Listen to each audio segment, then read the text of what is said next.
On this week's Most Craved, is poor Superman not getting Man of Steel 2? How many Prometheus sequels can you take? Wesley Snipes wants another sequel to one of his most popular films. To Wong Fu, thanks for everything, Julie Newmar, Reloaded.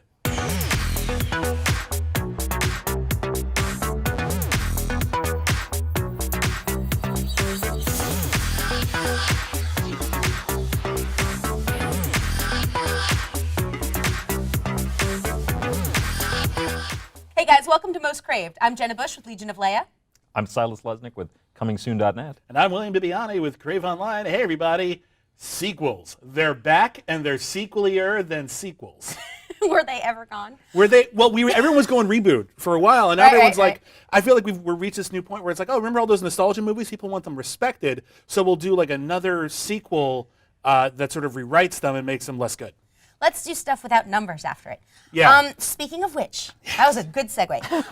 Okay, so apparently Zack Snyder has been talking about Man of Steel 2 and how Batman v Superman Dawn of Justice may actually be Man of Steel 2, and then Justice League will be sort of a Knights of the Round Table. That's what he said. Which is a nice way of saying, yeah, we don't think Superman can hold his own ever, so we're just going to dump other superhero movies into his movies so we don't have to make another actual Superman film. Well, see, okay, so here's what I think about this. If we're trying to catch up with Marvel, which is obviously what we're doing here, I think it doesn't make sense to do another solo film for somebody whose origin we've already gotten. For me, it would turn into like an Iron Man 3, where like...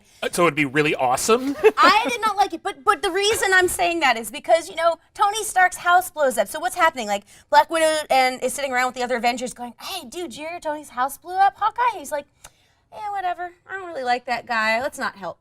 And Cap's like, okay, cool. Like, they were busy. Doing what? They had other stuff going on. But Tony Stark's house blew up, and then 5 minutes later, that whole bit was over. Yeah, for all you know, they came up and showed up at the house and like, oh, where'd he go? Yeah, they should have put that scene on the DVD. That would have been you know what? That would have been a great post-credit stinger. Actually, that would have been really funny. That would have been really probably awesome. Fine. I think that when it comes to it's a weird like discussion because it's sort of like a rose by any other name. Like, so what if it's Man of Steel 2 versus like another Batman? Or like, one of the things DC has done very well is sort of blur the lines of. I suspect when we get Batman v Superman: Dawn of Justice, it's gonna maybe feel like the Christopher Nolan movies happen, but they won't exactly have happened. And yet we will have Batman coming back and just sort of treat it more like this iconography rather than like exact continuity that has to be continued. I take exception to the idea that what you just said, that DC is really good at blurring the lines. We don't know what they're good at yet. This entire cycle of their superhero films, we've had one.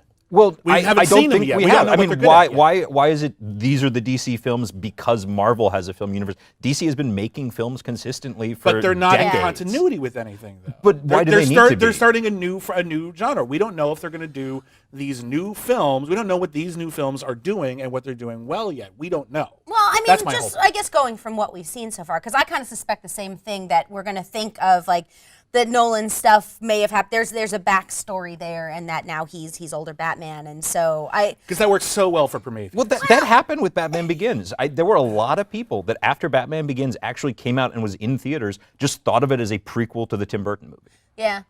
Okay. And it sort of syncs up. I don't even remember that. I don't. Okay. I actually do remember that, but okay. But yeah, no. I mean, I think there's a lot of people who think Gotham is a prequel to the Adam West universe. Could be. And that's actually now, makes more sense. Now, one of the things I think is sort of weird about the idea of like catching up with Marvel is like, well, you know, if DC pulls off their multiverse stuff on The Flash, all of a sudden they have a huge, vast multiverse of everything they've ever done, which, I mean, if you're just going by quantity, certainly outnumbers Marvel. Yeah, and Flash has been really, really good, so I like Flash. I know you like Flash. I like Flash. I like it. What? It's good. Agree with me in the comments, please, I like because I know you're going to Flash. be pissed at me for everything else I say. I like Flash too. I just like it. I like Flash. It sounds like something Mark Hamill would say on the show. Like, Thank you. Prometheus. Prometheus. I tried to segue and you wouldn't let me. I know. Do what you got to do. That's not what you're going to do. Yeah, tell me about Prometheus. So this news came from a German site this week, and it's one of those things where it's, okay, well, it's translated presumably an English interview into German, back to English. But what it seems like Ridley Scott says is that Prometheus will ultimately connect directly to the Alien franchise, which we saw glimpses of with the first one.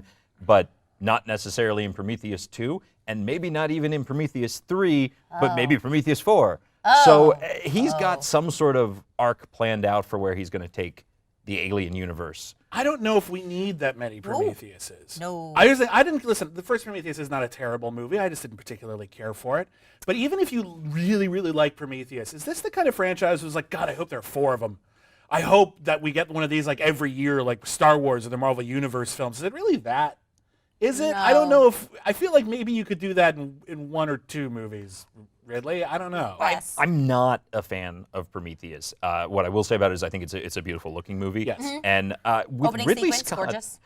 Ridley Scott's amazing to me because I will see a movie of his that I just completely adore, and then he can make a movie a year later that I just think is garbage. He's alarmingly hit or miss. The Martian is great, by the way. But there's something even Robin Hood, which I have trouble sitting through. I just find it very Yeah, slow. movie. no. It's still fascinating the amount of work that went into that movie and the historical accuracy he's going for. So the idea of Ridley Scott as somebody who really likes to design an intricate universe, I'd like to see how he treats working on several movies at one time. And I would too. I just don't know if I want it to be Prometheus. I would like it to be anything but Prometheus. I know you don't agree with me. I know you don't agree with me. I know you're going to be mad at me, but I just don't like it. White Squall. I want 5 of them. One a year. White well, the weird thing Squalls. about Prometheus too is there's some discussion that maybe it's going to hinder Neil Blomkamp's Alien 5. Well, yeah. Please don't do that.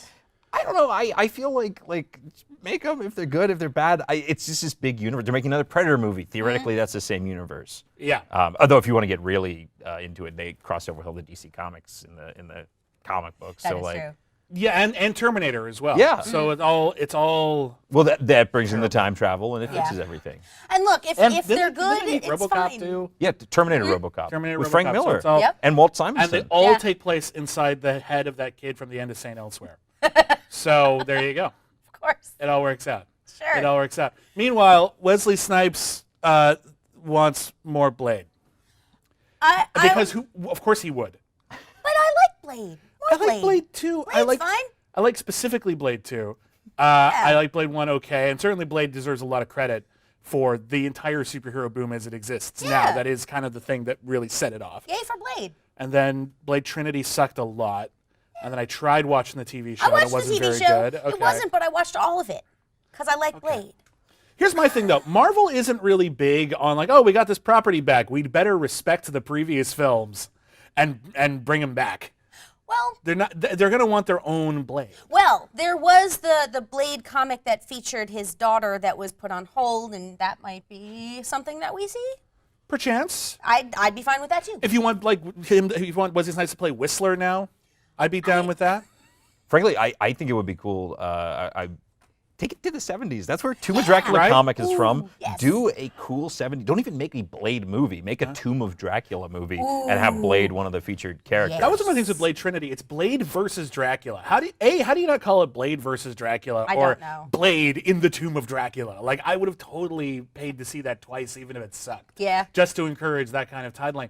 But I agree. I kind of want to see more of this like history of Marvel Universe, and the idea of Blade and Dracula and all these characters being immortal gives you more of an opportunity to do that. And as we were discussing before the show, you know, who make a great Dracula in the Marvel Universe, Nicolas Cage. Oh. Nicolas Yes. Cage in like Werewolf Women of the SS. Especially the Marvel Dracula, Yeah. who is Yes. this like. And also Nicolas Cage it's his favorite thing in the world is the Tomb of Dracula comics. Put him in it. Yeah. Just do it. Just do it. Yeah. So sequels. Sequels. Yeah. I would say though, like sequels aren't a bad thing. If they're No, good, like- I'm on board. Not intrinsically, and certainly there are enough good sequels and even remakes and reboots now that the idea that they always suck is a fallacy. It certainly is a Absolutely. dramatic fallacy. It's That's always a concern because most of everything sucks. Go to any bookstore, most of the books suck. Go to any online streaming site, most of the movies suck. Okay, there's enough really really good ones that you'll probably never see them all before you die, but most of them suck. I think it's just a matter of do you want to see more of it? And in the case of Blade, Yes. maybe. Yes. In the case of Prometheus, not No. really. Well, I feel with in the case of Batman v Superman, I kind of want another. I want a real Superman movie for the first damn time. We've had plenty of Superman We've movies. had. I am alone on this, but the only Superman movie that I really, really dig, like all entirely on its own, and yes, it has enormous problems. Superman 4: The Quest for Peace. Oh dear. I'm not even goddamn kidding. Oh. Okay. I'm a big Superman fan, and I find something to like in all of them, but I actually love Bryan Singer's Superman Returns. Like, It's an underrated film, isn't it? I think it's sort of, I mean, in response to the sequels, it's a film that doesn't need a sequel. It's just a Superman story that is completely self-contained, sort of pays homage to the Richard Donner films. Right. And Well, Quest for Peace is the only Superman movie that's about what it means to be Superman, what it means to the world. It says, hey, Superman, you want to help the world? We have actual problems. Solve, all of our fears about the Cold War. And he does, and that creates more problems. And it incorporates every single character in the Superman mythos. Lex Luthor is finally actually a mad scientist and not just some demented landowner. Yes, Lenny Luthor is annoying, but he actually is useful, unlike Otis. He actually does things successfully. It ends in a knockdown, drag-out fight. I hate Otis so much. Otis Berg! Oh God. Quest for Peace is cheap and it has problems, but you look at that movie and it is the skeleton on which every other successful superhero franchise frames their stories now. I'm gonna need to watch it again. I think It's an interesting film. are we going to Addis Ababa? Punch. Most Craved. Next week on Most Craved, we'll be talking about more newsy stuff. You can follow us here in this sort of Twittery area at Most Craved.